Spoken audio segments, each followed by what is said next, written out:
So, hello, hello, hello. I am here again with the lovely Kelly Robinson from Earthsong. We spoke a couple of weeks ago. How is it with you, Kelly? Looks hot there. It's very hot here. Yes, it's beautiful. It's sunny, and it's 105 heat index. Very hot. That is really hot. Before we start, everyone, we've already got some people joining us live. So thank you so much for joining us live. I'm new to StreamYard, so Kelly and I are going to be keeping an eye on the comments as we go through. So please do feel free to ask any questions as we go through. One thing at the moment, the internet connection's not great. So if there's a little bit of a delay between Kelly and I talking, don't worry about that. So, but fingers crossed we can hear you all right. Hi, we've got a few people joining us already. Hi, Krista. Hi, Home and Gardens. So I really wanted to, there's so much. Kelly and I are going to be doing a series every 2 weeks together because we've got so much information to share with you all. But one of the reasons why I really wanted to speak to you today, Kelly, about prepping is that there is a lot of information. There's a lot of people talking about just being prepared, making sure that people have got their houses in order just in case over the coming months we should need it. But you and I work very much from a non-fear space with this, don't we? But I'm just seeing a question here saying, who is Kelly? So before we start launching into that, Kelly, can you just introduce yourself to people who haven't met you before? Hi, I'm better known as Earthsong. I have a website, Earthsonglovecraft. I'm a spiritual advisor, a metaphysical practitioner, a healer, and a holistic practitioner. I live, walk, and breathe everything nature possible, including medicine. That's fantastic. And we, for people who haven't met Kelly before, we had an introductory chat a couple of weeks ago, and we're going to be doing a little series every 2 weeks because Kelly's got so much information to share to people that are looking to live their lives in as most natural way as possible. And Kelly and I resonate on so many ways because I'm so into natural living, herbal medicine, essential oils, natural products, natural health for us and our animals. But today we really wanted to, Kelly is amazing, Jodie. Go check out her website. Today we wanted to talk about prepping, didn't we, Kelly? Because a lot of people are hearing that they should go and get some supplies in. But what we don't want is people doing it from a fear mindset. So you've been a prepper for a long while, haven't you? Yes, I have. Actually, my conspiracy mind made me start being a prepper. I started learning that the conspiracies weren't actually fake, that it was real stuff. Stay out of that. Thank you. Getting into my chemistry set. Go on, go. And I've had visions my whole life. I've known my whole life that this great awakening was going to happen. And in 2004 is when it really hit me. I had this very powerful vision that's from God, and was shown that lots of catastrophes could take place, that lots of chaos could actually begin to happen with earth changes, with the dark side trying to keep us from ascending spiritually and so on. And God's big booming voice said, be prepared. So I started figuring out what that means exactly. And I really dove into becoming a prepper in 2004. That was my real pivotal moment. And so I started learning, how do we clean the water? Because first I was just going to store water. And then I realized you can't possibly always store enough water. So then I wanted to learn, how do you clean the water? How do you make sure that it's going to be safe to drink and safe to use for your food and your children, etc.? And what can we do if we need a tourniquet or stitches, and shit has hit the fan and there are no hospitals and doctors? So my bug out bag is full of natural remedies and practical old school ways of fixing yourself, curing yourself, etc. And I was actually raised that way. I have a scar on my eye where my grandmother stitched me up when I was 6. She threw me on the kitchen table and cleaned me off with some dirty dishwater out of the pan and stitched me right up. And I was good as new and never got an infection. And I always wondered, how can we do things like that when the doctors and everybody teach us we need to be so clean and sanitary, and we need the alcohol, and we need this, and we need that. And then I realized that there's actually minerals and properties in that dishwater that came from the food. And that is what was helping to clean my wound. And so that was fascinating to me. So yeah, I'm a big prepper. I love the natural way. I'm not afraid of dirt. Dirt is our friend. And fear mongering should not be in the equation at all. People used to live that way before modern society gave us all of the easy buttons. And we shouldn't be afraid if we ever have to go back to that way. We just need to be prepared. Yeah, and I just wanted to add to that as well, because I have been using essential oils, herbs, natural remedies for years. And in fact, I teach people how to do that. So I've got essential oils everywhere. We'll come on to talk about water in a minute. And I've got, like Kelly, I've got an online academy, and you can see our website scrolling along the bottom. So what we're going to do today is run through a few things, areas you need to look at, because what we don't want is people going out panic buying and doing what happened before when there were no toilet rolls left on the shelves. Right. But for us, and I think speak for you as well, Kelly, when you have prepared, I mean, I've seen someone up here who's saying bought from their dogs. Yes, absolutely. That's what I have. You won't be able to see too much my little diagram before, but when you get your own house in order, for me, it very much takes the fear away, because I, like many of my listeners, have got a lot of animals to look after. And obviously, depending what the time of the year it is, that can be more challenging than others. Kelly, you've got a big family to look after. Most people have got relatives that might not be into prepping. So that's something for us to take into account if we want some extra for them. So should we just go through sort of some of the lists and start with water? So what do you do in terms of your water to prep for that and make sure that you can clean it? Well, you can do like distilling the water, of course, and different methods like that. But for my bug out bag, I just have a great big can of charcoal. Yeah. Because charcoal is a great purifier, and you can use it for other things too. If somebody eats something toxic or whatever, you can ingest the charcoal to neutralize the toxins, but for water, I just have the charcoal, because with a piece of cheesecloth and some charcoal, you can clean any water. So that's a quick, simple thing. Yeah, that's absolutely brilliant. And for me, exactly like you, I have got activated charcoal, which I always have in my first aid kit anyway. So I have a huge tub of that. And obviously that lasts for ages, so long as you keep it clean and dry. And then I've also got my water for that's not very good at holding water purification kits. And details of that are on my website under the health product section. Now, the reason I have this water purification kit is twofold. One, again, as I said, I personally have a lot of animals to look after, and we're very lucky to have a couple of streams near us.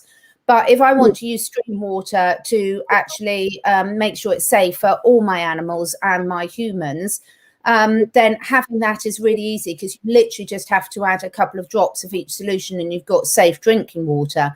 The other advantage of it is I can make chlorine dioxide out of it, which has got other health benefits that I use as well. And that kit lasts for ages, and it's really, really cost effective. I mean, one little kit, which costs about 20 something euros, lasts for sort of a year for most normal use. So having some stuff in for what suits you, as Kelly said, you can distill, you can have charcoal, there's lots of different water for purifications.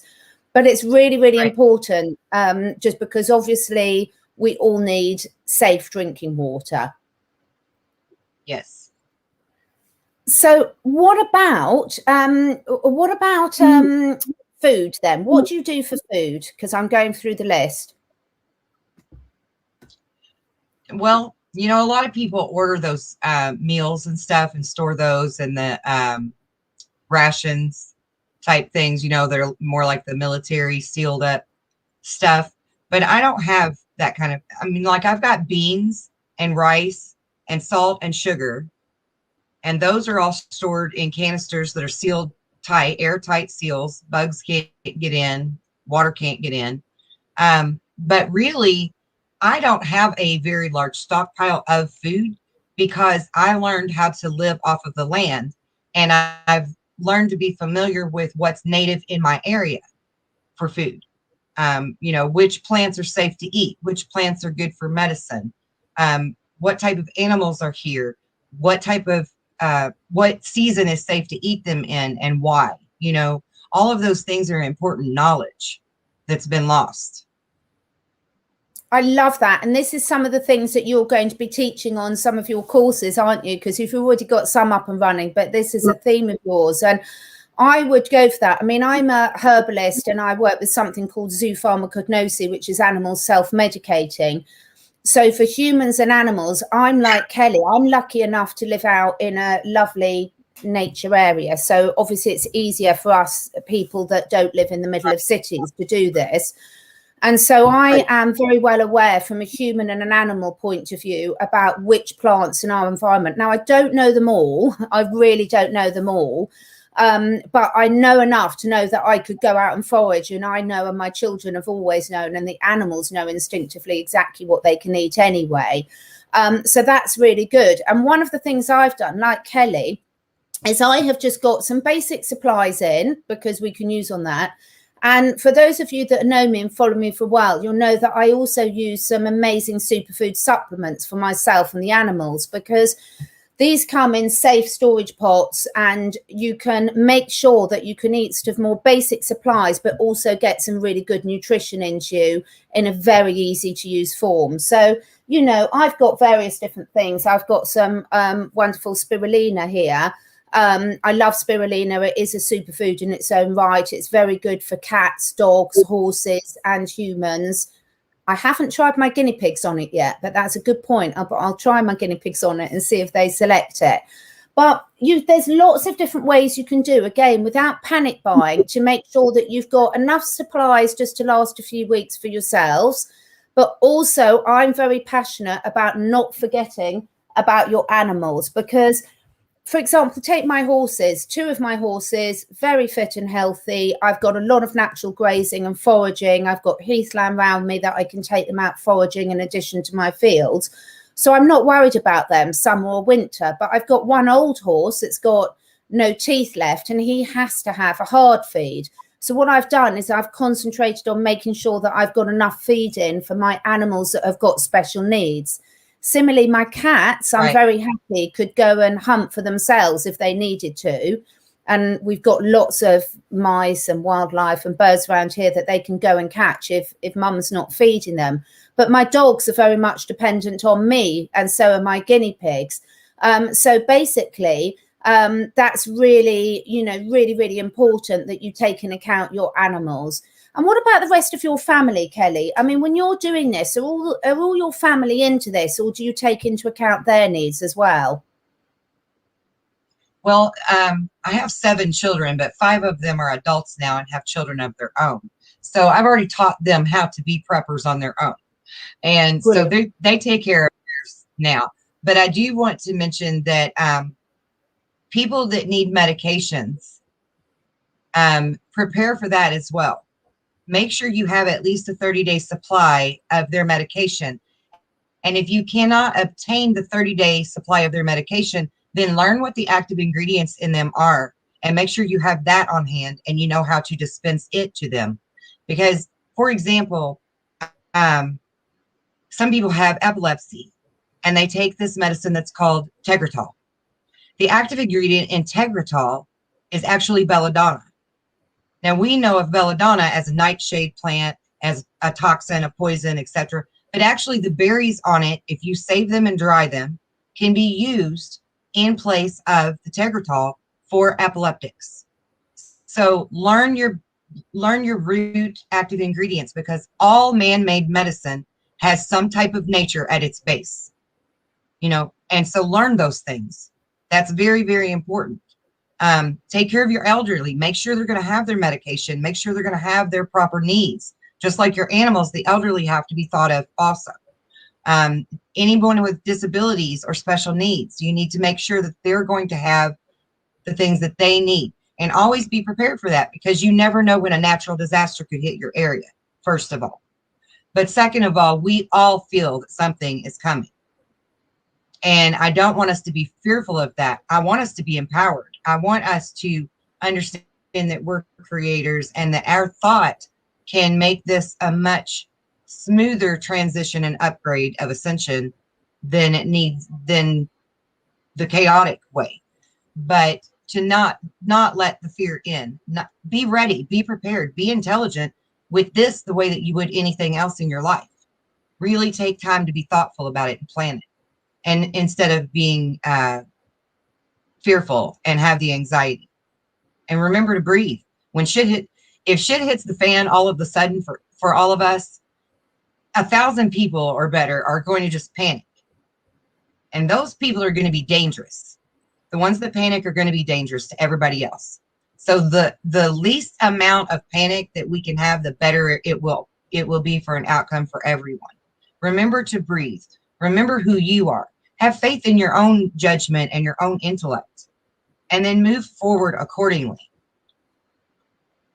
That's such good advice, Kelly. It's such good advice. Just before we move on, I just wanted to answer JD Lee's question about her little torts. I assume you're meaning tortoises, and to keep them warm. Now, we'll move on to, because this moves nicely into warmth. We'll come back to medicines in a minute. But depending where you are and what animals and what humans you've got, and what time of year it is and what climate you live to, obviously all our needs are different. So some people are concerned about how do they keep cool, and others, how do they keep warm.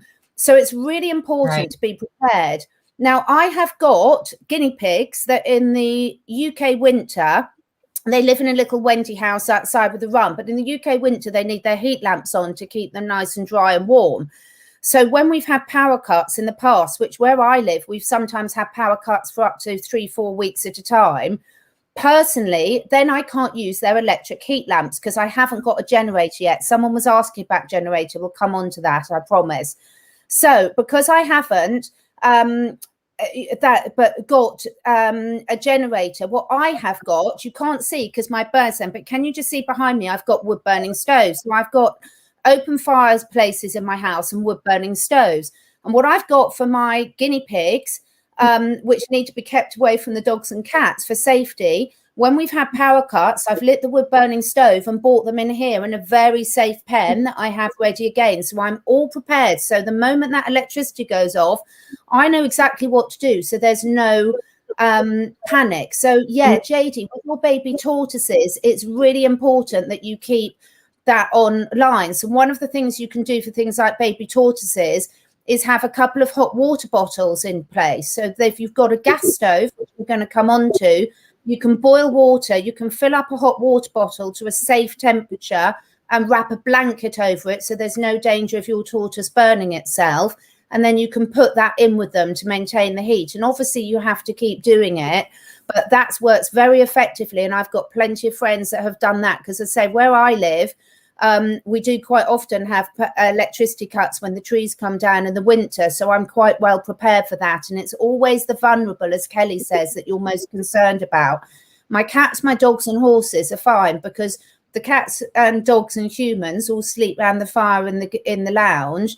And then my guinea pigs, which need to be kept safe, have another safe place, and my horses are fine. So yes, you do need to think when you've got specialist things like tortoises, you need to think about it. So food and water, again, just be prepared. And as Kelly said, and as I said, think of your animals, think of anyone that's vulnerable. Should we just come back quickly to the medicine side of things? Because first aid kit and medicines, we've covered the medicines.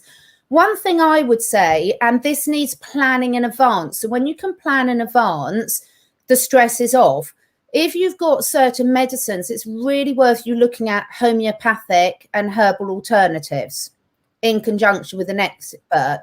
So, for example, like Kelly was giving the example of belladonna, you can get homeopathic belladonna, but obviously you want to test out that that suits the person that needs it in advance. So it's best to have these things, and homeopathy keeps for absolutely ages. So do a lot of herbal medicines if you store them correctly, and they're very easy and cheap to get hold of.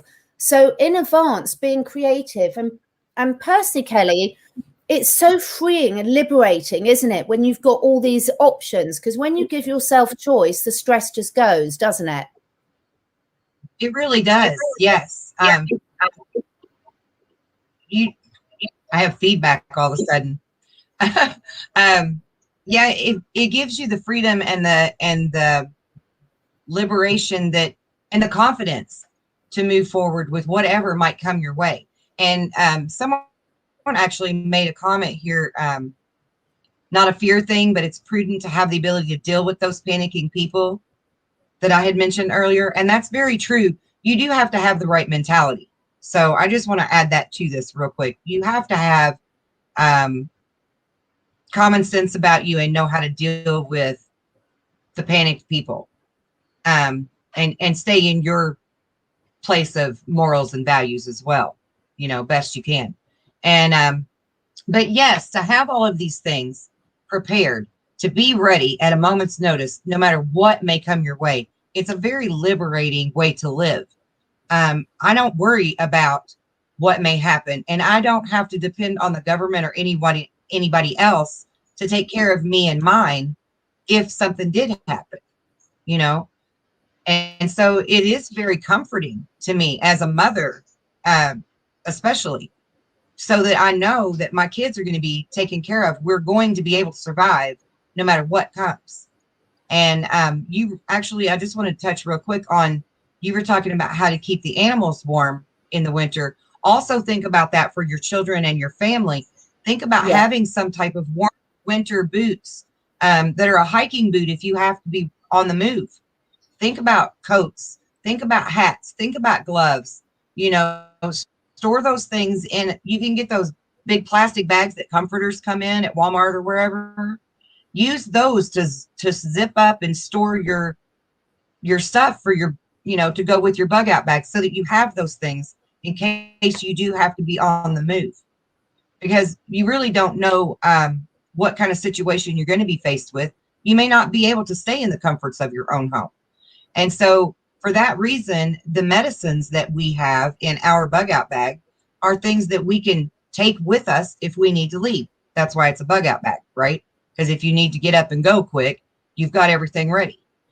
We have one bug out bag that's full of like ropes and spelunking gear and makeshift tents and mylar blankets and all things that are very compact, that you can put in a bag and keep together, with the tourniquets and the bandages and gauze, lots of cotton. Yeah. And there's beautiful ways to make fire. You can use tampons and coat them with wax that you can buy at the store, the plain wax. Melt that down, dip your cotton tampons in it, hang them on the clothesline and let them dry, and you have instant kindling. Put that stuff in a Ziploc bag and put it in your bug out bag. I mean, there's so many things that are simple, that are cheap, that we can do to be prepared. Magnesium and flint are great things to keep in your bug out bag, so that you can spark the fire to have heat if you need it, to cook food, to stay warm, whatever. But my main medicines that I have in my bag are actually not even really what people would consider medicine. It's salt, it's sugar, it's mullein. I have a big bottle of mullein extract that I have made for if anybody gets any kind of lung infections or colds that try to set into something else. But sugar is so good for wounds, and people don't realize that simple everyday things that are in your kitchen can heal you. And Yeah, people, we're going to do that, aren't we? We're going to do a session on that because both we love pepper and cayenne and things like that. I think it's absolutely brilliant. Yeah, honey, pepper, cayenne, sugar, salt, really, really important. And again, I will do a separate session on essential oils because essential oils are so concentrated and so medicinal. You can use them for so many different things. So they're very easy to carry with you. So what we're saying, I mean, obviously today we can't go through every single scenario. And I know Isa's saying about they're used to people that live in Florida and have hurricanes, for example, are very used to all this.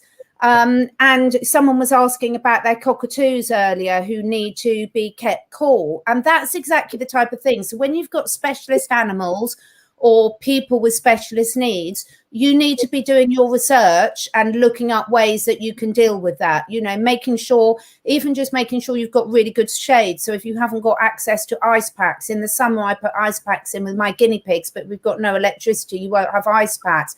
So, you know, we can't go through every single scenario, but it's very good when you say, right, these have got particular needs, let me do my research now to see what my options are for those, and then you can just relax. Colloidal silver is amazing. I love colloidal silver. That's what I was getting ready to say. The comment about the colloidal. Everybody should have colloidal silver. Everyone. Yeah, and it lasts for ages. I've always got, so for me, I have one first aid kit, which is all made of natural remedies, but I do have the bandages, the gauzes and things, which are in my stable yard.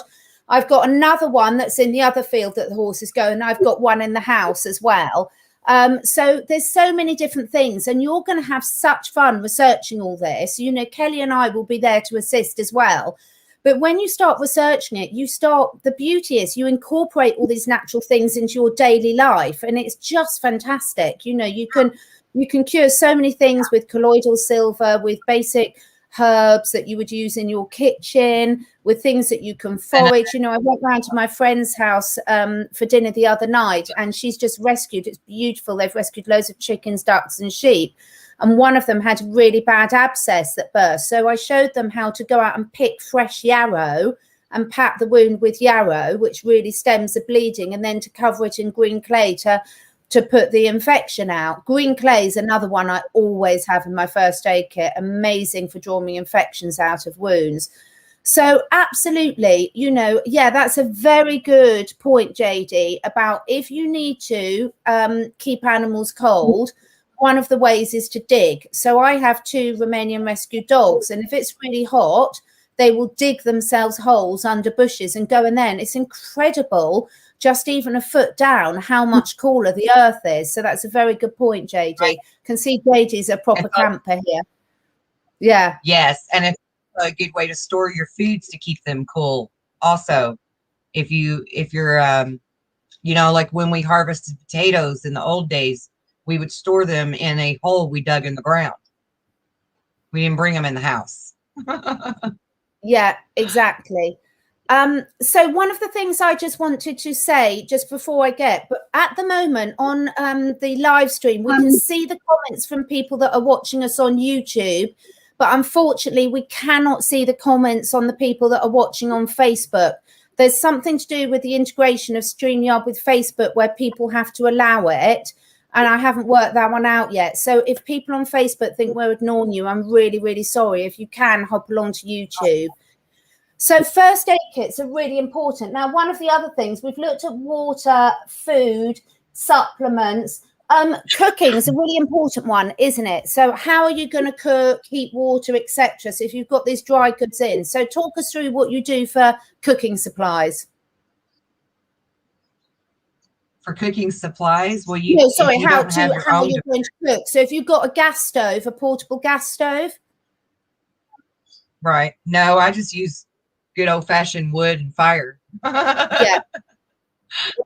I'm an outdoor cooker. I like to cook outside, so mine's all over top of the fire. That's I have brilliant. lots of great cast pans and pots. That's amazing. Here in the UK, absolutely, you've got barbecues. In the UK, it rains a lot. So keeping fires alive outside can be a challenge, but it's great fun to do. Now, most children love learning survival skills. So show me a little girl or boy that doesn't want to learn how to safely light a fire, how to build their own fire and everything. So Kelly, you homeschool, but these things are just fantastic to teach our children, aren't they? Yeah, they are. And children are very excited to learn about all of life, but especially the survival things, because instinctively we know that that's our nature to live that way. Yeah. You know, so they're really intrigued about learning how to do that. And they love to, my children love helping me gather the wood to make a fire, build the fire. They know how to stack the sticks up and TP them the right way, you know, and they're 5 and 6 years old, but they know how to do that already. And a lot of people are scared to have their kids around fire and stuff. But I think you should encourage your children to be out there with you and learn with you. If you're just now learning, let your children learn along with you.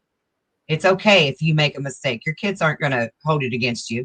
And real quick, I just want to answer. Somebody asked, do you drink colloidal silver or do you just put it on your skin? It's good for both. You can ingest it and you can use it topically on your skin. Colloidal silver is completely safe. And it's known as the first antibiotic that we ever had. Yeah, absolutely. It's really, really safe. There is some evidence to that it bioaccumulates in the body, but you'd need to drink an awful lot of it to give you a problem. So long as you're using it sensibly. Right. Well, the worst case scenario, it's going to turn your skin blue if you drink a whole bunch of it. But you would really have to drink a ton of it to make that happen. You know, so don't worry, you're going to look like Smurf. Exactly. And we've got people that are saying, you know, barbecues, homeopathy is absolutely amazing for animals. So I was running through with some of my clients today. My desk is a bit messy, but I've got my lovely little homeopathic animal kit that I can carry with me. And of course, all the homeopathy that you're using for animals equally applicable to children. So absolutely fantastic. So in terms of a good question here from Patricia. Patricia, we covered a bit earlier on water purification for can't run filtration systems. So we have a chalk stream to fill our water containers from. So I have a lot of water containers, and Kelly was talking earlier about using activated charcoal. I use the Biotrax water purification kit, and of course there are other water purification tablets. So whatever works for you in the easiest form that works for you. I use the drops because I find it easier to use those when I'm doing large quantities for the animals, but there's lots of different options for you. So we have a chalk string to fill our containers from. That's absolutely brilliant. So this is another thing that I've belonged to a brilliant little community group that we've set up through this period where like-minded people have connected within about an hour radius of each other. We call ourselves the White Witches. So hello, ladies. And what we're all doing is in our local areas, we've all made sure we know where our natural water supplies are. For me, it's really easy because I've got a stream on both sides of my property and also ponds at the end of the property that belong to the neighbours, but I can jump over the fence and I know them well. I know where I can get my horses to water naturally. But for those of you that perhaps live in more of a town setting or anything, go and find your nearest areas where you've got natural water. It's really, really important. And again, it's really good fun. Yes, it is. And I just want to say you're welcome to Home and Garden. And hi, Michelle. Hi, JD. Yeah, love collide yourself are really good things. We've got some really, really good comments on here. And, you know, over the next sort of month or so, hi, Andrea. Hi, Amanda. We have got so much. The reverse osmosis is also, reverse osmosis is a brilliant way to do your water. I mean, that's inexpensive, you know, to do it that way if you know how to do it. Yeah, it's absolutely brilliant. So what I love doing, and my children are big now, they're 19 and 21. My son right from the way he was born, could have survived on his own. He just seemed to be born with this innate ability to know what to forage, how to make fires, where to get water. It's just completely natural to him. But it's such good fun to do these things as a family, even of whatever age, you know, with your parents as well. So it's really, really important. And when you start looking over, there's a couple of people asking about MS and whether colloidal silver and everything. But there's loads of different things that help these conditions. And so the more you start looking into it and speaking to people like Kelly and I and natural therapists and naturopaths and things, you will find so many natural solutions that have so many uses for them. So we talked earlier about if you encounter people that panic.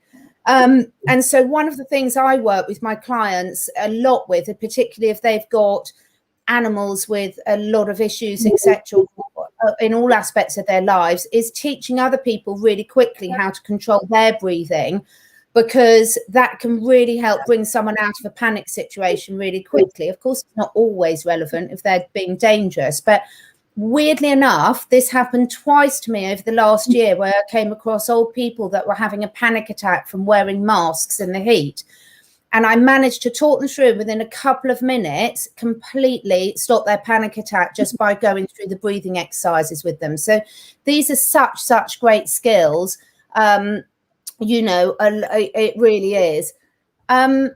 Patricia, yeah, the raw dog food is absolutely fantastic. But of course, it's also worth looking at having some other stocks in, because if your freezers aren't available, if you haven't got a generator and the power goes down, then obviously the food in the freezer isn't going to last long. So it's just things like that. You and I, Patricia, I know Patricia, she's an amazing expert on dogs, but sometimes if we're looking for emergency situations, we may have to look at different solutions that we wouldn't normally do. And so I've got some really good air dried dog food in place, for example, that for my mother's dogs and my dogs, etc., so that if the freezers go down, at least I've got something for them. So really good points, everyone. So Kelly, we've looked at camping stoves.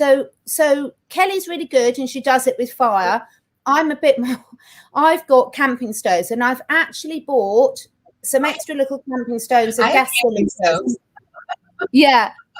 Because I've also bought, my mother lives in the middle of nowhere and has 6 dogs to look after. So I've bought her one with some spare gas, because again, she lives nearly an hour away. So, you know, you can't necessarily always get over straight away.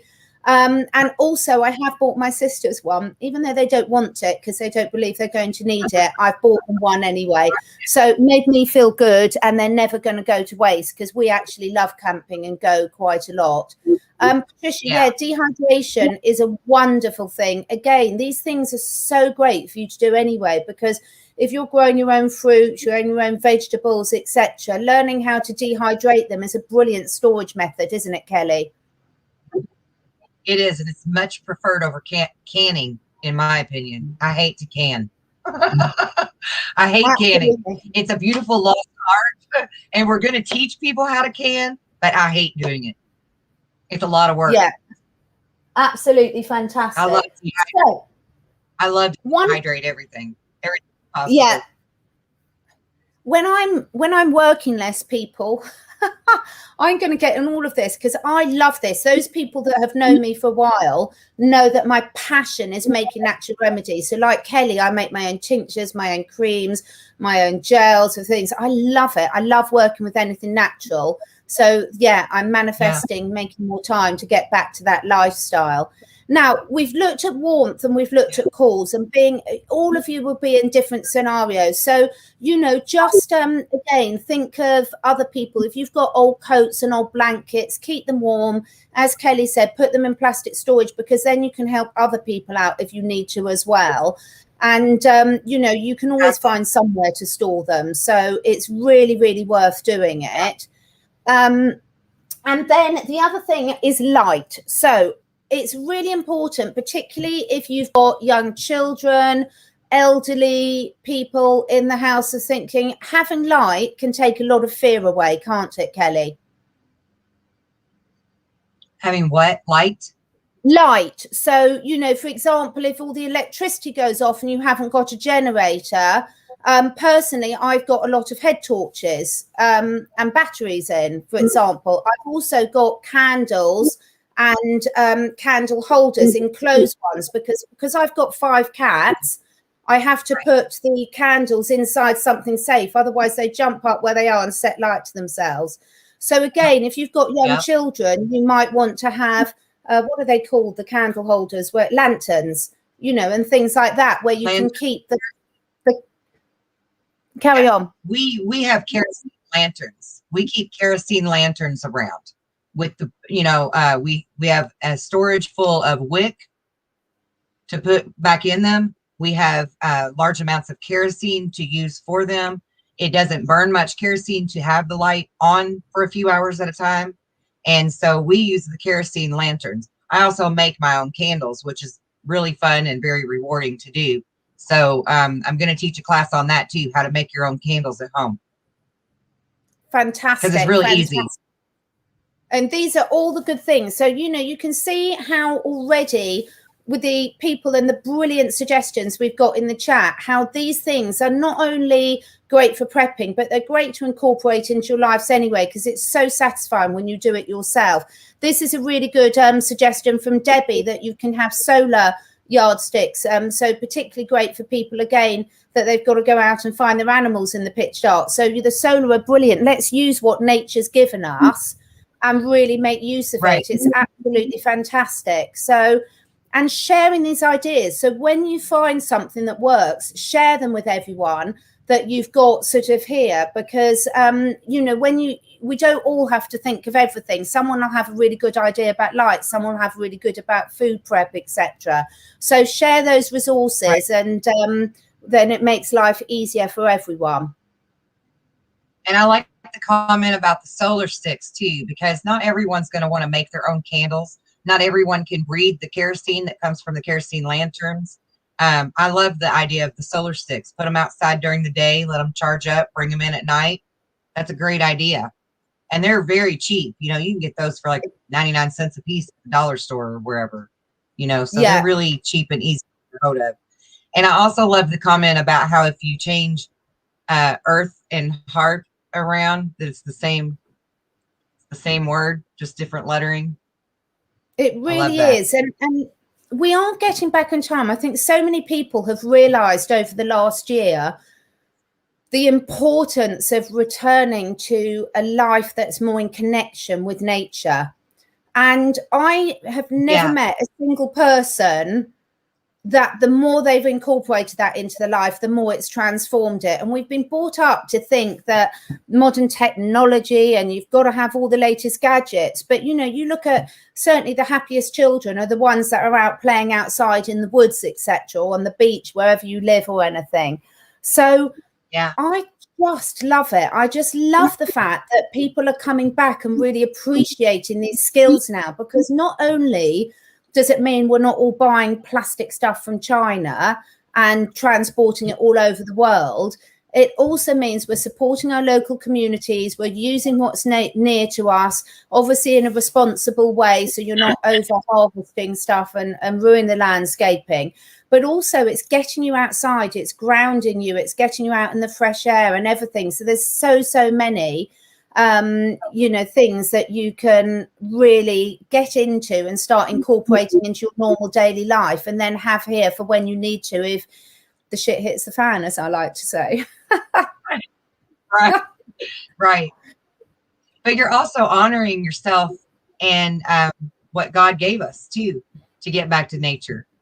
He gave, our Creator gave us everything that we need to survive, to heal, to remain healthy, to flourish. We just have to remember what all of it is good for. That's the trick to it right there. Just remembering what good it was, because it really is all here. It absolutely is. So yeah, and I love this that Shelley's brought up, eggshells in a coffee grinder. And if you haven't got a coffee grinder, just use good old pestle and mortar. And what I love, we touched on this last time we spoke, Kelly, about about how if you're using, say, a product from an animal, when you use every part of it, that's really respecting the animal and nature. So with eggs, absolutely, you use every part of it. Eggshells are absolutely brilliant. If you are feeding them to dogs and cats, make sure you do grind them up, otherwise they can be quite abrasive. And using every single bit and cuts down your rubbish, no waste, cuts down your food bills. Absolutely fantastic. So thank you for sharing that, Shelley.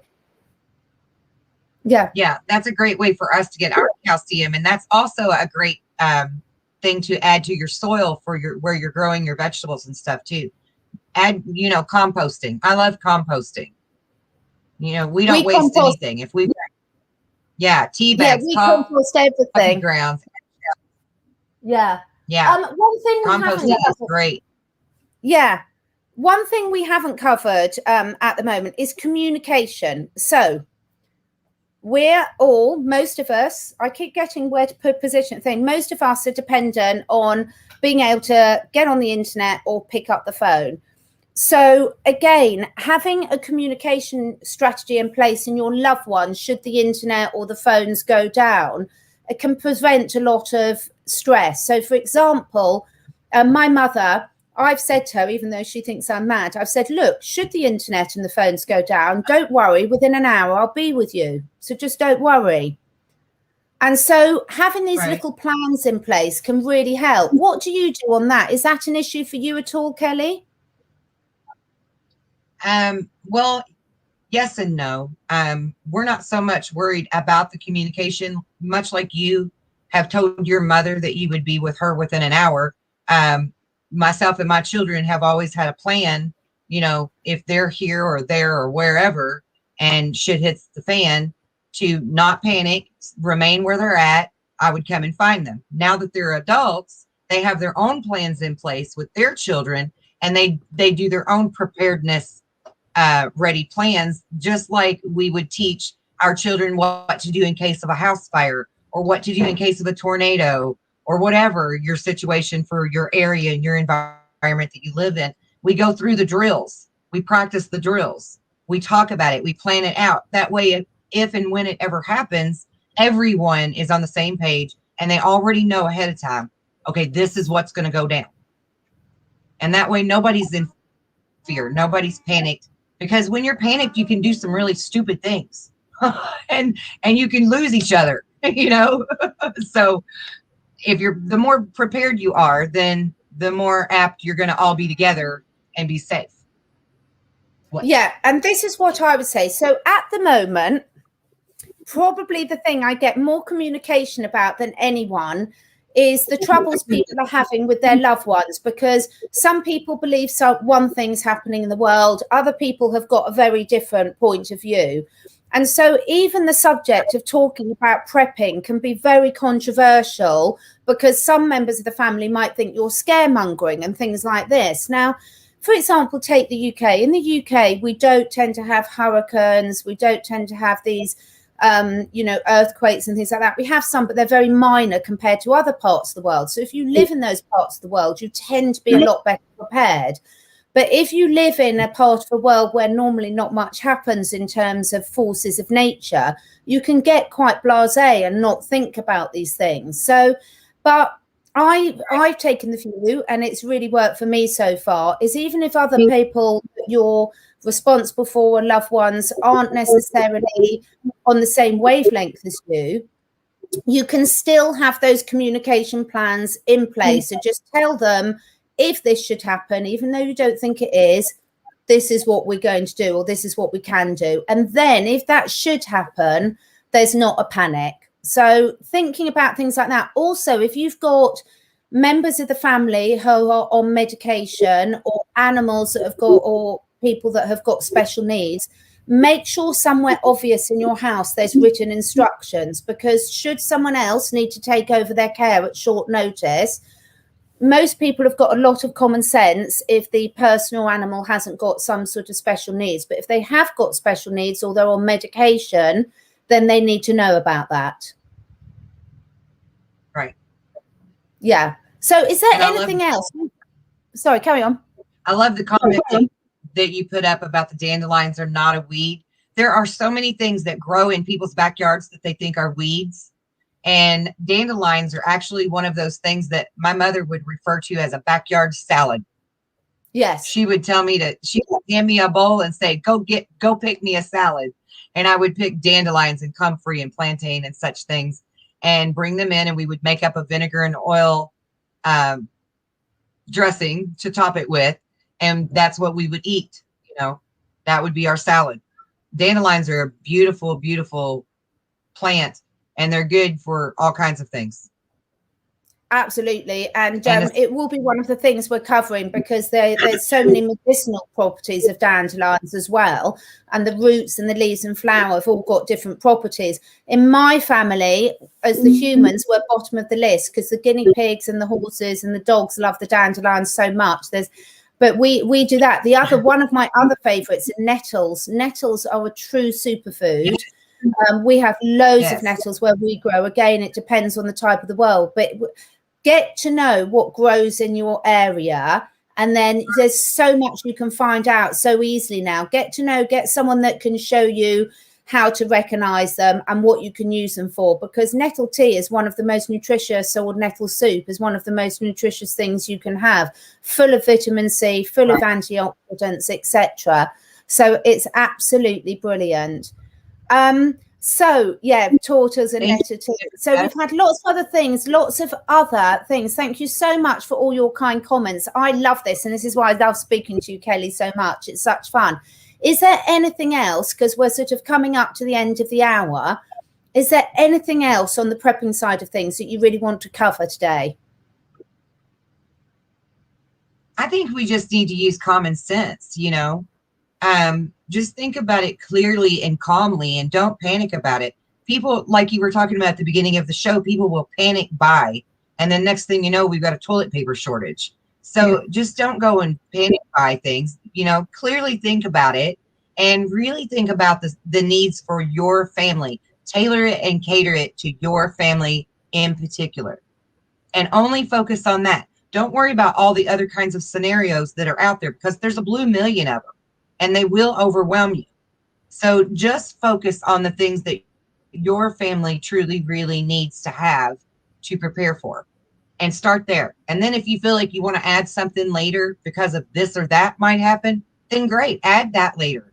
That'll be okay. But make sure you have your important things down first, the basics.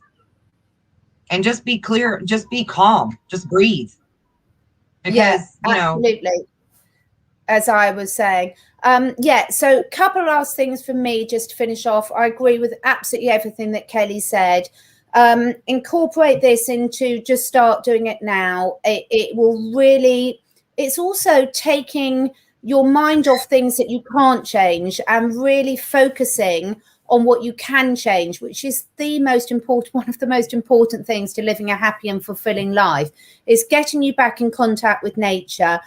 Things like, is rainwater safe to drink? It really depends, Krista. It depends where you live, what the levels of pollution are in there. So each of your individual, so if you're living in the middle of the countryside, then rainwater would be very safe to drink generally. But if you're living in an area where there's loads of chemtrails or lots of pollution, or you live in a city centre, then it's not likely to be safe to drink. So have some water purification, some of the techniques we've talked about. So you hit the nail on the head, Kelly, where all of our situations are different. I've got loads of animals to take care of. Many other people haven't. Some people have got elderly children. Some people live in the town. Some people live in the hot, some in the cold. So just concentrate. What do I need? Have a little fun family planning if you can. If you can't, there will be other members of your community that are really good at this and would love to help you. I've found loads of people, and we've all come up with different ideas, and it's really, really great. So we're all helping each other out. Ask your elderly people their knowledge, because they're full of it. They have so much wisdom to share with people. And I love the advice that Debbie Smith gave, not to pick the weeds on the side of the road because they're sprayed with pesticides. That's very important, guys. Keep that in mind. Really, really important. And that's why, everyone's got their own unique situation. Hopefully no one watching this show is using chemical pesticides or herbicides in their gardens anyway. We'll have other things about talking about growing your own food, which of course, again, everyone's situation is different, but everyone could do something. And the main thing is share ideas, have fun with it. It will really make you feel so empowered. Don't panic. And we will be back to share more in a couple of weeks, won't we, Kelly? We will. And then we'll answer that question that Mary asked about diabetic insulin. We're going to cover stuff like that soon. The quick answer is cinnamon, but there's more to it than that. Yeah, and also and we are very much for diabetic is really start looking into your gut health as well.